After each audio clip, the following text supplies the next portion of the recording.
Hello friends, welcome to Janvita creations. Friends, ಇವತ್ತಿನ design ಬಂದು ತುಂಬಾ ಈಸಿ ಇದೆ. ಕೇವಲ ಒಂದೇ ಸ್ಟೆಪ್ಪಲ್ಲಿ ಡಿಫ್ರೆಂಟಾಗಿ ಹಾಕುವಂಥ ಡಿಸೈನು.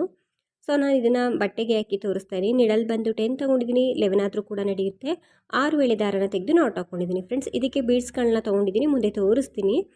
ನಾನಿಲ್ಲಿ 2 ಟೈಮ್ಸ್ ಲಾಕ್ ಮಾಡಿಕೊಂಡೆ. ಈ ರೀತಿ 2 ಟೈಮ್ಸ್ ಲಾಕ್ ಆದಮೇಲೆ ಇಲ್ಲಿ ಸ್ಟಾರ್ಟಿಂಗ್ಗೆ ನಾನು ಇನ್ನೂ ಒಂದು ಸಲ ಸಿಂಗಲ್ ಕ್ರೋಶನ ಮಾಡ್ಕೊಳ್ತಾ ಇದ್ದೀನಿ. ಫ್ರೆಂಡ್ಸ್, ಇಲ್ಲಿ ಲಾಕ್ ಅಂದರೂ ಕೂಡ ಬಂದೆ, ಸಿಂಗಲ್ ಕ್ರೋಶ ಅಂದರೂ ಕೂಡ ಬಂದೆ. ಇವಾಗ ಕುಚ್ಚನ್ನು ಕಟ್ಟೋದಕ್ಕೆ 2, 3, 4, 5 5 ಚೈನನ್ನು ಹಾಕಿದ್ದೀನಿ. 4 ಅಥವಾ 5 ಚೈನನ್ನು ಹಾಕಿ ಅದು ಎಲ್ಲಿಗೆ ಬರುತ್ತೆ ಅಲ್ಲಿಗೆ ನೋಡಿಕೊಂಡು ಲಾಕ್ ಮಾಡ್ಕೊಳ್ತಾ ಇದ್ದೀನಿ. ಫ್ರೆಂಡ್ಸ್, ಒಂದೇ ಸ್ಟೆಪ್ ಡಿಸೈನು ತುಂಬ ಈಸಿಯಾಗಿ ಹಾಕ್ಕೊಳ್ಳುವಂಥದ್ದು. 5 ಚೈನ್ನ ಹಾಕಿ ನಾನು ಲಾಕ್ ಮಾಡ್ಕೊಳ್ತಾ ಇದ್ದೀನಿ. ಲಾಕ್ ಆದಮೇಲೆ ಇವಾಗ ಅದ್ರ ಪಕ್ಕದಲ್ಲಿ ಮತ್ತೊಂದು ಸಲ ಲಾಕ್ ಮಾಡ್ಕೊಳ್ತೀನಿ, ಅಂದರೆ ಸಿಂಗಲ್ ಕ್ರೋಶನ ಮಾಡ್ಕೊಳ್ತೀನಿ. ಮತ್ತೊಂದು ಸಲ ಸಿಂಗಲ್ ಕ್ರೋಶ. ಸೊ ಒಂದು ಸಲ ಲಾಕ್ ಆದ ತಕ್ಷಣ ಇನ್ನೂ 2 ಟೈಮ್ಸು ಸಿಂಗಲ್ ಕ್ರೋಶನ ಮಾಡ್ಕೊಂಡಿದ್ದೀನಿ. ನಂತರ ಬೀಡ್ಸನ್ನು ಹಾಕ್ಕೊಳ್ತೀನಿ. ಫ್ರೆಂಡ್ಸ್, ಇಲ್ಲಿ ನಾನು ಡ್ರಮ್ ಶೇಪಲ್ಲಿರುವಂತಹ ಬೀಡ್ಸು ಮತ್ತು ಸಿಲಿಂಡರ್ ಶೇಪಲ್ಲಿರುವಂತಹ ಬೀಡ್ಸ್ಗಳನ್ನ ತೊಗೊಂಡಿದ್ದೀನಿ. ಬೀಡ್ಸನ್ನು ಥ್ರೆಡ್ಡಿಗೆ ಹಾಕಿ ಬೀಡ್ ಲಾಕ್ ಮಾಡಿದೆ. ಬೀಡ್ ಲಾಕ್ ಆದಮೇಲೆ ಅದನ್ನು ಸ್ಟ್ರೈಟಾಗಿ ಇಟ್ಕೊಂಡು ಅದು ಎಲ್ಲಿಗೆ ಬರುತ್ತೆ ಅಲ್ಲಿಗೆ ನೋಡಿಕೊಂಡು ನಾನು ಬಟ್ಟೆ ಮೇಲೆ ಲಾಕ್ ಮಾಡ್ತಾಯಿದ್ದೀನಿ. ಈ ರೀತಿ ಲಾಕ್ ಮಾಡಬೇಕು. ಸೊ ನಂತರ ಇವಾಗ ನಾನು ಸ್ವಲ್ಪ ಥ್ರೆಡ್ನ ಮೇಲೆತ್ತಿ ಮತ್ತೊಂದು ಬೀಡ್ಸನ್ನು ಹಾಕ್ಕೊಳ್ತೀನಿ. ಈ ರೀತಿ ಸ್ವಲ್ಪ ಉದ್ದವಾಗಿರುವಂತಹ ಬೀಡ್ಸನ್ನೇ ತಗೊಳ್ಳಿ. ಬೀಡ್ಸನ್ನು ಥ್ರೆಡ್ಡಿಗೆ ಹಾಕಿ ಬೀಡ್ ಲಾಕ್ ಮಾಡ್ಕೊಳ್ತೀನಿ. ಬೀಡ್ ಲಾಕ್ ಮಾಡಿ ನಂತರ ಮತ್ತೆ ನಾನು ಬೀಡ್ಸನ್ನು ಹಾಕ್ಕೊಳ್ತೀನಿ. ಸ್ವಲ್ಪ ಥ್ರೆಡ್ನ ಮೇಲೆತ್ತಿ ಮತ್ತೊಂದು ಬೀಡ್ಸನ್ನು ಹಾಕ್ಕೊಳ್ತೀನಿ. ಬೀಡ್ಸನ್ನು ಥ್ರೆಡ್ಡಿಗೆ ಹಾಕಿ ಅದನ್ನು ಕೂಡ ಲಾಕ್ ಮಾಡಬೇಕಾಗುತ್ತೆ. ಈ ರೀತಿ ಥ್ರೆಡ್ಡಿಗೆ ಹಾಕ್ಕೊಳ್ಳಿ. ನಂತರ ಅದನ್ನು ಕೂಡ ಲಾಕ್ ಮಾಡ್ಕೊಳ್ತೀನಿ. ಸೊ ಎಲ್ಲ ಥ್ರೆಡ್ಡು ಕೂಡ ನಮಗೆ ನಿಡಲ್ ಮೇಲೆ ಬರಬೇಕು. ಹಾಗಾಗಿ 2 ಬೀಡ್ಸನ್ನು ನಾನು ಈ ರೀತಿ ಹಾಕ್ಕೊಂಡಿದ್ದೀನಿ. ನಂತರ ಬಟ್ಟೆಯನ್ನು ಹಿಂದೆ ತಿರುಗಿಸ್ಕೊಳ್ಬೇಕು. ಸೊ ನಾನಿಲ್ಲಿ ಲೇಸನ್ನು ಹಿಂದೆ ತಿರುಗಿಸ್ಕೊಂಡು ಈ ರೀತಿ ಇಲ್ಲಿ ಲಾಕ್ ಇದೆ ನೋಡಿ, ಲೆಫ್ಟಿಂದ ಈ ಸಿಂಗಲ್ ಕ್ರೋಶಕ್ಕೆ, ಅಂದರೆ ಬೀಡ್ಸ್ಗಿಂತ ಮುಂಚೆ ಇರುವಂಥ ಸಿಂಗಲ್ ಕ್ರೋಶಕ್ಕೆ ಲಾಕ್ ಮಾಡಿಕೊಂಡೆ. ಇವಾಗ ಸೀದಾ ಸೈಡ್ಗೆ ತಿರುಗಿಸ್ಕೊಳ್ಬೇಕು. ಫ್ರೆಂಡ್ಸ್, ಬೇಕಿದ್ರೆ ನಾನಿಲ್ಲ ಸ್ಟಾರ್ಟಿಂಗ್ ಆರ್ಚಲ್ಲಿ ಮಾತ್ರ ಈ ರೀತಿ ಮಾಡ್ಕೊಳ್ತಾ ಇದ್ದೀನಿ. ಇನ್ನು ಒಂದು ಸಲ ಸಿಂಗಲ್ ಕ್ರೋಶನ ಮಾಡಿಕೊಂಡೆ ಅದ್ರ ಪಕ್ಕದಲ್ಲಿ. ಸೊ ಹಾಕ್ಕೊಳ್ದೇ ಇದ್ರೂ ಕೂಡ ನಡೆಯುತ್ತೆ. ಸೊ ರೈಟ್ ಸೈಡ್ಗೆ ತಿರುಗಿಸ್ಕೊಂಡೆ. 2 ಸಲ ಸಿಂಗಲ್ ಕ್ರೋಶನ ಮಾಡಿ ರೈಟ್ ಸೈಡ್ಗೆ ತಿರುಗಿಸ್ಕೊಂಡಿದ್ದೀನಿ. ನಂತರ ನಾನಿವಾಗ ಇಲ್ಲಿ ನಾನು ಒಂದು ಕಂಬನ ಮಾಡ್ಕೊಳ್ತೀನಿ. ಸೂಜಿ ಮೇಲೆ ಒಂದು ಸಲ ದಾರನ ಸುತ್ತಕೊಂಡು ಈ ಬೀಡ್ಸ್ ಕೆಳಗಡೆ ಥ್ರೆಡ್ ಇರುತ್ತೆ ನೋಡಿ, ಬೀಡ್ ಲಾಕ್ ಮಾಡಿರೋ ಥ್ರೆಡ್ಡು, ಆ ಥ್ರೆಡ್ ಒಳಗಡೆ ನಾವು ನಿಡಲ್ನ ಹಾಕಬೇಕು. ಫ್ರೆಂಡ್ಸ್, ಒಂದು ಕಂಬ ಮಾಡೋವರಿಗೆ ನಾವು ಅಷ್ಟು ಥ್ರೆಡನ್ನು ನಿಡಲ್ ಮೇಲೆ ತಗೊಳ್ಬೇಕು. ಆಮೇಲೆ ಈಸಿಯಾಗಿ ಹಾಕ್ಕೊಳ್ಬೋದು ಕಂಬಗಳನ್ನ. ಸೊ ಫಸ್ಟ್ ಕಂಬ ಮಾಡಬೇಕಿದ್ರೆ ಎಲ್ಲ ಥ್ರೆಡ್ಡು ಕೂಡ ನಿಡಲ್ ಮೇಲೆ ಬಂದ ಮೇಲೆ ಈ ರೀತಿ ಡಬಲ್ ಕ್ರೋಶ ಕಂಬನ ಮಾಡ್ಕೊಳ್ಳಿ. 2ರಿಂದ 1 ಮತ್ತೆರಡು ಲೂಪ್ಗಳಿಂದ ಒಂದು ಡಬಲ್ ಕ್ರೋಶ ಕಂಬ ಆಯಿತು. ಇವಾಗ 2ನೇ ಡಬಲ್ ಕ್ರೋಶ ಕಂಬನ ಮಾಡ್ಕೊಳ್ತಾ ಇದ್ದೀನಿ. 2 ಕಂಬ. ಇವಾಗ 3ನೇ ಕಂಬನ ಮಾಡ್ಕೊಳ್ತಾ ಇದ್ದೀನಿ. 2ರಿಂದ 1 ಮತ್ತೆರಡು ಲೂಪ್ಗಳಿಂದ ಇವಾಗ 4ನೇ ಡಬಲ್ ಕ್ರೋಶ ಕಂಬನ ಮಾಡ್ತಾ ಇದ್ದೀನಿ. 4 ಕಂಬ ಆಯಿತು. 5ನೇ ಡಬಲ್ ಕ್ರೋಶ ಕಂಬ. 2ರಿಂದ 1 ಮತ್ತೆರಡು ಲೂಪ್ಗಳಿಂದ 6ನೇ ಡಬಲ್ ಕ್ರೋಶ ಕಂಬನ ಮಾಡ್ತಾ ಇದ್ದೀನಿ.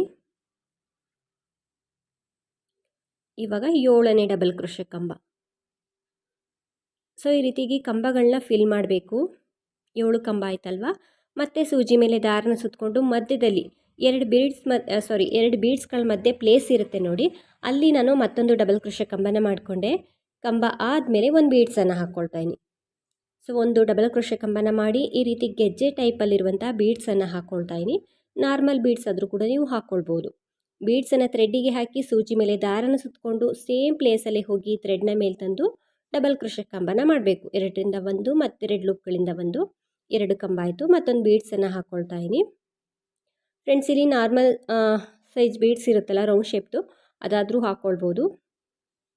ಸೊ ಇನ್ನು ಒಂದು ಗೆಜ್ಜೆ ಬೀಡ್ಸನ್ನು ಹಾಕ್ತಾಯಿದ್ದೀನಿ ಕಂಬ ಮಾಡಿಕೊಂಡು. ಸೂಜಿ ಮೇಲೆ ದಾರನ ಸುತ್ತಕೊಂಡು ಸೇಮ್ ಪ್ಲೇಸಲ್ಲೇ ಡಬಲ್ ಕ್ರೋಶ ಕಂಬನ ಮಾಡಬೇಕು. ಬೀಡ್ಸನ್ನು ಹಾಕ್ಕೊಂಡು ನಿಡಲ್ ಮೇಲೆ ಥ್ರೆಡನ್ನು ಸುತ್ತಕೊಂಡು ಡಬಲ್ ಕ್ರೋಶ ಕಂಬನ ಮಾಡ್ಕೊಳ್ಬೇಕು. ಸೊ ಕಂಬ ಆದ ತಕ್ಷಣ ಮತ್ತೊಂದು ಬೀಡ್ಸನ್ನು ಹಾಕ್ಕೊಳ್ತೀನಿ. ಫ್ರೆಂಡ್ಸ್, ಇಲ್ಲಿ ಸೇಮ್ ಪ್ಲೇಸಲ್ಲಿ ನಾನು ಕಂಬಗಳನ್ನ ಮಾಡ್ಕೊಳ್ತಿರೋದು.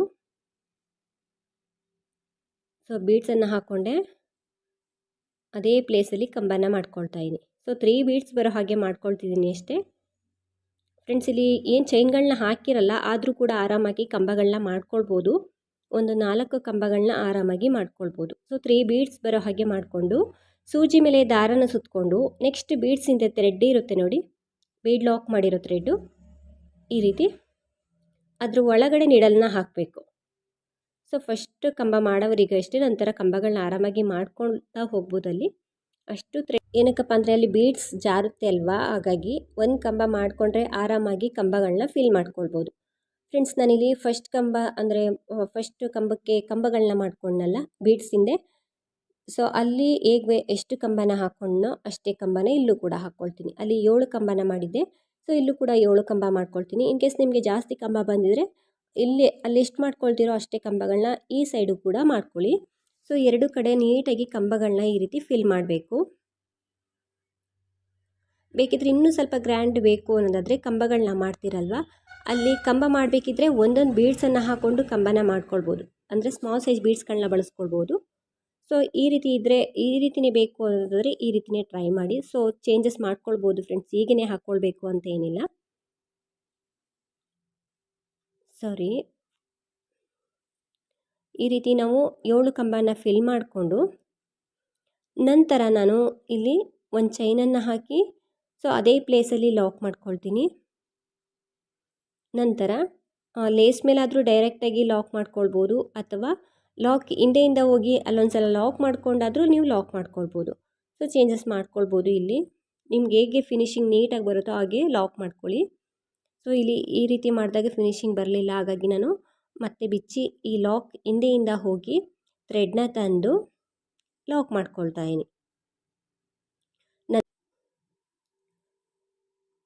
ಈ ರೀತಿ ಲಾಕ್ ಮಾಡಿಕೊಂಡು ಫ್ರೆಂಡ್ಸ್, ಈ ರೀತಿ ನಮಗೆ ಮಧ್ಯದಲ್ಲಿ ಬೀಡ್ಸನ್ನು ಹಾಕ್ಕೊಂಡ್ರೆ ಡಿಸೈನ್ ಆರ್ಚ್ ಈ ರೀತಿ ಕಾಣಿಸುತ್ತೆ. ಸೊ ಬೀಡ್ಸ್ ಬೇಡ ಅನ್ನೋದಾದರೆ ನೆಕ್ಸ್ಟ್ ಆರ್ಚಲ್ಲಿ ನಾನು ಚೇಂಜಸ್ ಮಾಡ್ತೀನಿ. ಸೊ ಅದನ್ನು ಕೂಡ ನೋಡಿ, ನಿಮಗೆ ಹೇಗೆ ಇಷ್ಟ ಆಗುತ್ತೋ ಹಾಗೆ ಮಾಡ್ಕೊಳ್ಬೋದು. ಸೊ ತುಂಬಾ ಡಿಫ್ರೆಂಟಾಗಿ ಕ್ಯೂಟಾಗಿ ಕಾಣಿಸುತ್ತೆ ಸಿಂಗಲ್ ಸ್ಟೆಪ್ಪು, ಆದರೂ ಕೂಡ ಸ್ವಲ್ಪ ನಾವು ಇಲ್ಲಿ ಬೀಡ್ಸ್ಗಳನ್ನ ಬಳಸಿದ್ದೀವಿ ನೋಡಿ, ತುಂಬಾ ಚೆನ್ನಾಗಿ ಕಾಣಿಸುತ್ತೆ ಫ್ರೆಂಡ್ಸ್. ಇದು ಬ್ರೈಡಲ್ ಡಿಸೈನ್ ರೀತಿಯೇ ಕಾಣಿಸುತ್ತೆ. ಬೀಡ್ಸ್ ಬೇಡ ಅನ್ನೋದಾದರೆ ಸ್ಕಿಪ್ ಮಾಡ್ಕೊಳ್ಬೋದು, ಬರೀ ಕಂಬಗಳನ್ನಾದರೂ ಮಾಡ್ಕೊಳ್ಬೋದು. ನಂತರ ನಾನು ಅದ್ರ ಪಕ್ಕನೇ ಇನ್ನೂ 1-2 ಸಲ ಸಿಂಗಲ್ ಕ್ರೋಶನ ಮಾಡ್ಕೊಳ್ತೀನಿ ಫ್ರೆಂಡ್ಸ್. ಇಲ್ಲಿ ಒಂದು ಆರ್ಚ್ಗೂ ಮತ್ತೊಂದು ಆರ್ಚ್ಗೂ ಸ್ವಲ್ಪ ಗ್ಯಾಪ್ ಇರಲಿ ಅನ್ನೋ ಕಾರಣಕ್ಕೆ 1-2 ಸಲ ಎಕ್ಸ್ಟ್ರಾ ಸಿಂಗಲ್ ಕ್ರೋಶನ ಮಾಡ್ಕೊಳ್ತಾ ಇದ್ದೀನಿ. ಸೊ ಅಲ್ಲಿ ಬೀಡ್ಸ್ ಬೇಕಿದ್ದರೂ ಹಾಕ್ಕೊಳ್ಬೋದು. ನೋಡ್ಕೊಳ್ಳಿ ನಿಮಗೆ ಕುಚ್ಚು ಮತ್ತು ಆರ್ಚು ಎಷ್ಟೆಷ್ಟು ದೂರ ಬೇಕು ಅಂತ, ಅಷ್ಟು ಸಿಂಗಲ್ ಕ್ರೋಶನ ಮಾಡಿಕೊಂಡು 5 ಚೈನ್ನ ಹಾಕ್ಕೊಳ್ಳಿ. ನಾನು 2 ಸಲ ಸಿಂಗಲ್ ಕ್ರೋಶನ ಮಾಡಿ 5 ಚೈನ್ನ ಹಾಕಿ ಅದನ್ನು ಸ್ಟ್ರೈಟಾಗಿ ಇಟ್ಕೊಂಡು ಎಲ್ಲಿಗೆ ಬರುತ್ತೆ ಅಲ್ಲಿಗೆ ನೋಡಿಕೊಂಡು ಲಾಕ್ ಮಾಡ್ಕೊಳ್ತಾ ಇದ್ದೀನಿ. ಸೊ ಕುಚ್ಚನ್ನು ಕಟ್ಟೋದಕ್ಕೆ ವಿತೌಟ್ ಕುಚ್ಚಾದರೂ ಕೂಡ ಮಾಡ್ಕೊಳ್ಬೋದು ಫ್ರೆಂಡ್ಸ್ ನೀವಿಲ್ಲಿ. ಸೊ ಈ ಸೈಡ್ ಎಷ್ಟು ಸಿಂಗಲ್ ಕ್ರೋಶ ಬಂದಿರುತ್ತೋ ಅಷ್ಟೇ ಇಲ್ಲೂ ಕೂಡ ಹಾಕ್ಕೊಳ್ಬೇಕು. ಸೊ 4 ಸಿಂಗಲ್ ಕ್ರೋಶಗಳನ್ನ ನೀಟಾಗಿ ಹಾಕ್ಕೊಳ್ತೀನಿ. 3 ಸಿಂಗಲ್ ಕ್ರೋಶ ಆಗಿದೆ, ಇವಾಗ 4ನೇ ಸಿಂಗಲ್ ಕ್ರೋಶ ಫ್ರೆಂಡ್ಸ್. ಇಲ್ಲಿ 5 ಚೈನ್ನ ಹಾಕಿ ಲಾಕ್ ಮಾಡ್ಕೊಂಡಲ್ವ, ಅದನ್ನು ಕೂಡ ಕೌಂಟ್ ಮಾಡಿಕೊಂಡು 4 ಸಿಂಗಲ್ ಕ್ರೋಶನ ಮಾಡಿಕೊಂಡೆ. ನಂತರ ಬೀಡ್ಸನ್ನು ಹಾಕ್ಕೊಳ್ತೀನಿ. ಸೊ ಈ ರೀತಿ ಮೊದಲಿಗೆ ನಾವು ಡ್ರಮ್ ಶೇಪಲ್ಲಿರುವಂಥ ಬೀಡ್ಸನ್ನು ಹಾಕ್ಕೊಳ್ಬೇಕು. ಬೀಡ್ಸನ್ನು ಹಾಕಿ ಬೀಡನ್ನ ಲಾಕ್ ಮಾಡಿ ಅದನ್ನು ಸ್ಟ್ರೈಟಾಗಿ ಇಟ್ಕೊಂಡು ಎಲ್ಲಿಗೆ ಬರುತ್ತೆ ಅಲ್ಲಿಗೆ ನೋಡಿಕೊಂಡು ನಾವು ಸಿಂಗಲ್ ಕ್ರೋಶನ ಮಾಡಬೇಕು, ಅಂದರೆ ಲಾಕ್ ಮಾಡಬೇಕು ಫ್ರೆಂಡ್ಸ್. ಇಲ್ಲಿ ಲಾಕ್ ಅಂದರೂ ಕೂಡ ಒಂದೇ, ಸಿಂಗಲ್ ಕ್ರೋಶ ಅಂದರೂ ಕೂಡ ಒಂದೇ. ಲಾಕ್ ಆದಮೇಲೆ ಇವಾಗ ಬೀಡ್ಸನ್ನು ಹಾಕ್ಕೊಳ್ತೀನಿ. ನಾವು ಆರ್ಚನ್ನು ಮಾಡೋದಕ್ಕೆ ವಿ ಶೇಪಲ್ಲಿ ನಮಗೆ ಇದು ಆರ್ಚ್ ಬರುತ್ತಲ್ವ, ಹಾಗಾಗಿ ಬೀಡ್ಸನ್ನು ಹಾಕಿ ಬೀಡ್ ಲಾಕ್ ಮಾಡಿ ನಂತರ ನಾನು ಮತ್ತೊಂದು ಬೀಡ್ಸನ್ನು ಹಾಕ್ಕೊಳ್ತೀನಿ. ಇಲ್ಲಿ ಸ್ವಲ್ಪ ಥ್ರೆಡ್ನ ಮೇಲೆತ್ತಿ ಮತ್ತೊಂದು ಬೀಡ್ಸನ್ನು ಹಾಕ್ಕೊಳ್ತೀನಿ. ಸೊ ಈ ರೀತಿ ಡಿಸೈನ್ಗೆ ನೀವು ಇಷ್ಟೇ ಉದ್ದ ಇರುವಂಥ ಬೀಡ್ಸನ್ನು ತಗೊಂಡ್ರೆ ತುಂಬ ಚೆನ್ನಾಗಿ ಕಾಣಿಸುತ್ತೆ. ಸೊ ಚಿಕ್ಕದಾದರೆ ಅಷ್ಟೊಂದು ನೀಟಾಗಿ ಫಿನಿಶಿಂಗ್ ಬರಲ್ಲ ಅನಿಸುತ್ತೆ. ಸೊ ಒಂದ್ಸಲ ಟ್ರೈ ಮಾಡಿ, ನಿಮಗೇ ಗೊತ್ತಾಗುತ್ತೆ. ಒಂದು ಆರ್ಚ್ ಮಾಡಿದ್ರೆ ಸಾಕು ಫ್ರೆಂಡ್ಸ್, ನೀಟಾಗಿ ಬರುತ್ತೋ ಇಲ್ವಂತ ಗೊತ್ತಾಗ್ಬಿಡುತ್ತೆ. ಸೊ ಅದನ್ನು ಕೂಡ ಬೀಡ್ ಲಾಕ್ ಮಾಡಿ ಹಿಂದೆಯಿಂದ ಇಲ್ಲಿ ಲಾಕ್ ಮಾಡಿಕೊಂಡೆ. ಸೊ ಎಕ್ಸ್ಟ್ರಾ ಇನ್ನೊಂದು ಸಲ ಲಾಕ್ ಮಾಡ್ತಾಯಿಲ್ಲ ನಾನು. ಸ್ಟಾರ್ಟಿಂಗಲ್ಲಿ 2 ಸಲ ಲಾಕ್ ಮಾಡ್ಕೊಂಡಿದ್ದೆ ಹಿಂದೆಯಿಂದ, ಇಲ್ಲಿ ಲಾಕ್ ಮಾಡ್ತಾಯಿಲ್ಲ. ಸೀದಾ ಸೈಡ್ಗೆ ತಿರುಗಿಸ್ಕೊಂಡು ಒಂದು ಚೈನನ್ನು ಹಾಕ್ಕೊಳ್ತೀನಿ. ಒಂದು ಚೈನನ್ನು ಹಾಕಿ ಸೂಜಿ ಮೇಲೆ ಒಂದು ಸಲ ದಾರನ ಸುತ್ತಕೊಂಡು ಫಸ್ಟ್ ಒಂದು ಬೀಡ್ಸ್ ಇದೆ ನೋಡಿ, ಸೂಜಿ ಮೇಲೆ ಒಂದು ಸಲ ದಾರನ ಸುತ್ತಕೊಂಡು ಫಸ್ಟ್ ಬೀಡ್ಸ್ ಹಿಂದೆ ಇರುವಂತಹ ಥ್ರೆಡ್ಡು, ಅಂದರೆ ಬೀಡ್ ಲಾಕ್ ಮಾಡಿರೋ ಥ್ರೆಡ್ ಇರುತ್ತೆ ಅಲ್ಲಿ ನಾವು ಕಂಬನ ಫಿಲ್ ಮಾಡಬೇಕು. ಈ ರೀತಿ. ಫ್ರೆಂಡ್ಸ್ ಇಲ್ಲಿ ನಾವು ಅಷ್ಟು ಥ್ರೆಡನ್ನು ನಾವು ನಿಡಲ್ ಮೇಲೆ ತಗೊಳ್ಬೇಕು, ಇಲ್ಲಾಂದರೆ ಲೂಸ್ ಆಗಿಬಿಡುತ್ತೆ. ನಾನು ಆವಾಗಲೇ ಹೇಳಿದ್ನಲ್ವ, ಒಂದು ಕಂಬ ಮಾಡೋವರಿಗೂ ಅಷ್ಟೇ ಕಷ್ಟ ಅನಿಸ್ಬೋದು, ಅದು ಜಾರುತ್ತೆ ಅಲ್ವ, ಹಾಗಾಗಿ ನಂತರ ಆರಾಮಾಗಿ ಕಂಬಗಳನ್ನ ಮಾಡ್ತಾ ಹೋಗ್ಬೋದು. ಸೊ ಮೊದಲಿಗೆ ನಾನು 7 ಕಂಬನ ಮಾಡ್ಕೊಳ್ತೀನಿ. ಸ್ಟಾರ್ಟಿಂಗ್ ಹೇಗೆ ಕಂಬಗಳನ್ನ ಫಿಲ್ ಮಾಡಿಕೊಂಡೆ ಅದೇ ರೀತಿ ಇಲ್ಲೂ ಕೂಡ ಫಿಲ್ ಮಾಡ್ಕೊಳ್ತಾ ಇದ್ದೀನಿ. ಸೊ ಆದಷ್ಟು ಬೇಗನೆ ಕಂಪ್ಲೀಟ್ ಮಾಡ್ಕೊಳ್ಬೋದು ಫ್ರೆಂಡ್ಸ್ ಈ ಡಿಸೈನ. ಸೊ ಇದರಲ್ಲಿ ನಿಮಗೆ ಆರ್ಚು ಎಷ್ಟು ದೂರ ಬೇಕೋ ಅಷ್ಟು ದೂರಕ್ಕೆ ನೀವು ಆರ್ಚನ್ನು ರೆಡಿ ಮಾಡ್ಕೊಳ್ಬೋದು. ಮಧ್ಯೆ ನೀವು ಕುಚ್ಚು ಕೂಡ ಅಷ್ಟೇ, ಎರಡು ಆರ್ಚ್ ಆದಮೇಲೆ ಒಂದೊಂದು ಕುಚ್ಚು, ಆ ರೀತಿನಾದರೂ ಮಾಡ್ಕೊಳ್ಬೋದು. ಸೊ ಚೇಂಜಸ್ ಮಾಡ್ಕೊಳ್ಬೋದು, ಈಗೇ ಹಾಕ್ಕೊಳ್ಬೇಕು ಅಂತ ಏನಿಲ್ಲ. ಇಲ್ಲಿ ನಾನು 7 ಕಂಬನ ಮಾಡಿಕೊಂಡೆ. ನಂತರ ಸೂಜಿ ಮೇಲೆ ಒಂದು ಸಲ ದಾರನ ಸುತ್ತಕೊಂಡು 2 ಬೀಡ್ಸ್ ಮಧ್ಯದಲ್ಲಿ ಹೋಗಿ ಥ್ರೆಡ್ನ ತಂದು ಡಬಲ್ ಕ್ರೋಶೆ ಕಂಬನ ಮಾಡ್ಕೊಳ್ತಾ ಇದ್ದೀನಿ. ಡಬಲ್ ಕ್ರೋಶೆ ಕಂಬ ಆದಮೇಲೆ 3 ಚೈನ್ನ ಹಾಕಿ, ಸೊ ಪ್ರೀವಿಯಸ್ ಆಗಿ ಮಾಡ್ಕೊಂಡ್ವಲ್ಲ ಕಂಬನ, ಅದ್ರ ಹಿಂದೆಯಿಂದ ಹೋಗಿ ಥ್ರೆಡ್ನ ತಂದು ಲಾಕ್ ಮಾಡ್ಕೊಳ್ತೀನಿ, ಅಂದರೆ ಪಿಕೌಟ್ ಆಗುತ್ತೆ ಇಲ್ಲೊಂದು. ಸೊ ಇಲ್ಲಿ ನಾನು ಬೀಡ್ಸ್ಗಳನ್ನ ಬಳಸ್ಕೊಳ್ತಾ ಇಲ್ಲ. ಸೊ ನಂತರ ಇನ್ನೂ ಒಂದು ಡಬಲ್ ಕ್ರೋಶೆ ಕಂಬನ ಮಾಡಿದೆ. ಕಂಬ ಆದಮೇಲೆ 3 ಚೈನ್ನ ಹಾಕಿ ಅದೇ ಕಂಬಕ್ಕೆ ಲಾಕ್ ಮಾಡ್ತೀನಿ. ಅದೇ ಕಂಬಕ್ಕೆ ಲಾಕ್ ಮಾಡಿದಾಗ ಇನ್ನೊಂದು ಪಿಕೌಟ್ ಆಗುತ್ತೆ. ಸೊ ಈ ಪಿಕೌಟ್ ಒಳಗಡೆನೂ ಕೂಡ ನೀವು ಬೀಡ್ಸನ್ನು ಹಾಕ್ಕೊಳ್ಬೋದು ಫ್ರೆಂಡ್ಸ್. ನಂತರ ಮತ್ತೊಂದು ಪಿಕೌಟ್ನ ಮಾಡ್ಕೊಳ್ತಾ ಇದ್ದೀನಿ. ಇಲ್ಲಿ ನಾನು ಕಂಬನ ಮಾಡಿ 3 ಚೈನ್ನ ಹಾಕಿ ಲಾಕ್ ಮಾಡ್ಕೊಳ್ತಿರೋದು. ಸೊ ಇದು ಕೂಡ ತುಂಬ ಈಸಿ ಇದೆ, ಬೀಡ್ಸ್ ಆದರೂ ಹಾಕ್ಕೊಳ್ಬೋದು. ಈ ರೀತಿ ಬೀಡ್ಸ್ ಬೇಡ ಅನ್ನೋದಾದರೆ ಪಿಕೌಟ್ನಾದರೂ ಮಾಡ್ಕೊಳ್ಬೋದು. ಇಲ್ಲಿ ನಾನು ಪಿಕೌಟ್ನ ಮಾಡಿಕೊಂಡೆ. ನಂತರ ಸೂಜಿ ಮೇಲೆ ಅಂದರೆ ನಿಡಲ್ ಮೇಲೆ ಥ್ರೆಡ್ಡನ್ನು ಸುತ್ತಕೊಂಡು ನೆಕ್ಸ್ಟ್ ಬೀಡ್ಸ್ ಹಿಂದೆ ಹೋಗಿ ಬೀಡ್ ಲಾಕ್ ಮಾಡಿರೋ ಥ್ರೆಡ್ ಇದೆ ನೋಡಿ, ಅಲ್ಲಿ ನಾವು ಕಂಬಗಳನ್ನ ಫಿಲ್ ಮಾಡ್ಕೊಳ್ಬೇಕು. ಸೊ ನೀಟಾಗಿ ಕಂಬಗಳನ್ನ ಫಿಲ್ ಮಾಡ್ಕೊಳ್ಬೇಕು. ಇಲ್ಲೂ ಕೂಡ ನಾನು ಪೂರ್ತಿ ಫಿಲ್ ಮಾಡಿ ತೋರಿಸ್ತೀನಿ ಫ್ರೆಂಡ್ಸ್. ಇಲ್ಲಿ ನಾನು ಒಂದು ಚೈನನ್ನು ಹಾಕ್ಕೊಂಡು ಅಲ್ಲಿಗೆ ಅಂದರೆ ಬೀಡ್ಸ್ ಹಿಂದೆ ಥ್ರೆಡ್ಡಿಗೆ ಲಾಕ್ ಮಾಡ್ಕೊಂಡಿದ್ದೀನಿ. ನಂತರ ನೆಕ್ಸ್ಟ್ ಲಾಕ್ ಹಿಂದೆ ಹೋಗಿ ಒಂದು ಸಲ ಲಾಕ್ ಮಾಡಿಕೊಂಡು, ಅಂದರೆ ಸ್ಟಾರ್ಟಿಂಗಲ್ಲಿ ಹೇಗೆ ಲಾಕ್ ಮಾಡಿಕೊಂಡೆ ಇಲ್ಲೂ ಕೂಡ ಅದೇ ರೀತಿ ಲಾಕ್ ಮಾಡಿಕೊಂಡು ಲೇಸ್ ಮೇಲೆ ಮತ್ತೊಂದು ಸಲ ಲಾಕ್ ಮಾಡ್ಕೊಳ್ತಾ ಇದ್ದೀನಿ ಅದ್ರ ಪಕ್ಕದಲ್ಲೇ. ನಂತರ ಅದ್ರ ಪಕ್ಕದಲ್ಲಿ ಇನ್ನೂ ಒಂದು 2 ಸಲ ಸಿಂಗಲ್ ಕ್ರೋಶನ ಮಾಡ್ಕೊಳ್ತೀನಿ. 2 ಸಲ ಸಿಂಗಲ್ ಕ್ರೋಶನ ಮಾಡಿ ಚೈನ್ಗಳನ್ನ ಹಾಕ್ಕೊಳ್ತೀನಿ. ಸೊ ಕುಚ್ಚನ್ನು ಕಟ್ಟೋದಕ್ಕೆ ನಿಮಗೆ ಎಷ್ಟು ಚೈನಿನ ಅವಶ್ಯಕತೆ ಇದೆಯೋ ಅಷ್ಟು ಚೈನ್ಗಳನ್ನ ಹಾಕ್ಕೊಳ್ಬೋದು. ಇದು ಈ ರೀತಿ ಬರುತ್ತೆ ಫ್ರೆಂಡ್ಸ್ ಡಿಸೈನು. ಕೆಳಗಡೆ ನಾನು ತುದಿಯಲ್ಲಿ ಬೀಡ್ಸನ್ನು ಹಾಕ್ಕೊಂಡಿಲ್ಲ ಸೆಕೆಂಡ್ ಆರ್ಚಲ್ಲಿ, ಫಸ್ಟ್ ಒಂದು ಆರ್ಚಲ್ಲಿ ಬೀಡ್ಸನ್ನು ಹಾಕಿದ್ದೀನಿ. ಸೊ ನಿಮಗೆ ಯಾವ ರೀತಿ ಬೇಕೋ ಆ ರೀತಿ ಇಲ್ಲಿ ನೀವು ಚೇಂಜಸ್ ಮಾಡ್ಕೊಳ್ಬೋದು. ಈ ರೀತಿ ಕಾಣಿಸುತ್ತೆ ಡಿಸೈನು, ತುಂಬ ಚೆನ್ನಾಗಿ ಕಾಣಿಸುತ್ತೆ ಫ್ರೆಂಡ್ಸ್. ರಿಯಲ್ ಆಗಂತೂ ಸ್ವಲ್ಪ ಡಿಫ್ರೆಂಟಾಗೇ ಕಾಣಿಸ್ತಿತ್ತು. ನಂತರ ಚೈನ್ಗಳನ್ನ ಹಾಕ್ಕೊಂಡೆ, ಅಂದರೆ 5 ಚೈನನ್ನು ಹಾಕಿ ಎಲ್ಲಿಗೆ ಬರುತ್ತೆ ಅಲ್ಲಿಗೆ ನೋಡಿಕೊಂಡು ಲಾಕ್ ಮಾಡ್ಕೊಳ್ತಾ ಇದ್ದೀನಿ. ಸೊ ಲಾಕ್ ಆದಮೇಲೆ ಇವಾಗ ಮತ್ತೆ ನಾನು ಅದ್ರ ಪಕ್ಕದಲ್ಲಿ ಸಿಂಗಲ್ ಕ್ರೋಶೆಗಳನ್ನ ಮಾಡ್ಕೊಳ್ತೀನಿ ಫ್ರೆಂಡ್ಸ್. ಎಳ್ದಂತೂ ಲಾಕ್ ಮಾಡೋಕ್ಕೆ ಹೋಗ್ಬೇಡಿ, ರಿಂಗಲ್ಸ್ ಬರುತ್ತೆ. 1 ಪಾಯಿಂಟ್ ಅಷ್ಟು ಒಳಗಡೆ ಮಾಡಿಕೊಂಡ್ರೂ ಪರವಾಗಿಲ್ಲ, ಎಳ್ದಂತೂ ಲಾಕ್ ಮಾಡೋಕ್ಕೆ ಹೋಗ್ಬೇಡಿ. ಸೊ ಇಲ್ಲಿ ನೆಕ್ಸ್ಟು ಈ ಕಡೆ ಎಷ್ಟು ಸಿಂಗಲ್ ಕ್ರೋಶ ಇರುತ್ತೋ ರೈಟ್ ಸೈಡಲ್ಲಿ ಲೆಫ್ಟು ಕೂಡ ನಾವು ಅಷ್ಟೇ ಸಿಂಗಲ್ ಕ್ರೋಶನ ಹಾಕ್ಕೊಳ್ಬೇಕು. ನೆಕ್ಸ್ಟ್ ಆರ್ಚ್ ಮಾಡೋದಕ್ಕಿಂತ ಮುಂಚೆ ಸಿಂಗಲ್ ಕ್ರೋಶಗಳನ್ನ ಫಿಲ್ ಮಾಡಿ ನಂತರ ಬೀಡ್ಸನ್ನು ಹಾಕ್ಕೊಳ್ಬೇಕು. ನಾನಿಲ್ಲಿ ಕೊನೆಯವರೆಗೂ ಹಾಕ್ಕೊಂಡು ಬಂದಿದ್ದೀನಿ, ಅಂದರೆ ಇನ್ನೂ ಒಂದು ಆರ್ಚನ್ನು ಮಾಡ್ಕೊಂಡಿದ್ದೀನಿ. ಸೊ ಕೊನೆಯ ಆರ್ಚಲ್ಲೂ ಕೂಡ ಬೀಡ್ಸನ್ನು ಹಾಕಿದ್ದೀನಿ. ನಂತರ ಸಿಂಗಲ್ ಕ್ರೋಶೆಗಳನ್ನ ಮಾಡಿಕೊಂಡು 5 ಚೈನ್ನ ಹಾಕಿ ಅದನ್ನು ಕೂಡ ಒಂದು 2 ಸಲ ಲಾಕ್ ಮಾಡಿಕೊಂಡು ಎಕ್ಸ್ಟ್ರಾ ಒಂದು 2-3 ಚೈನ್ನ ಹಾಕಿ ಥ್ರೆಡನ್ನು ಕಟ್ ಮಾಡ್ಕೊಳ್ತೀನಿ.